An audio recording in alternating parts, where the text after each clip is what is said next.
قبل ما تبدأ حياة زوجية في 10 حاجات لازم تفهمهم الأول. فمش كل حب ينفع جواز، ودي أهم حاجات لازم تعرفها قبل ما ترتبط. ما تتجوزش عشان سنك كبر، اتجوز لما تبقى مستعد تشيل المسؤولية. والحب مهم، بس الاحترام أهم، لأن الحب بيقل ويزيد، إنما الاحترام لو راح العلاقة كلها بتقع.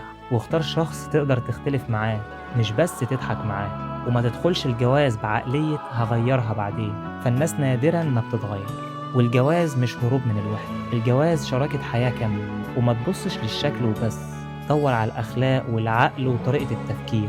واسأل نفسك، هل الشخص ده ينفع أبني معاه بيت؟ مش هل بحبه بس. والمشاكل مش عيب، العيب إن مفيش طريقة محترمة لحلها. واختار شخص وقت الزعل تعرف تتكلم معاه، مش تخاف منه. وأهم نصيحة والأخيرة، اتجوز الشخص اللي تحس معاه بالراحة والأمان، لأن البيت السعيد بيتبني على الطمأنينة مش على المشاعر بس.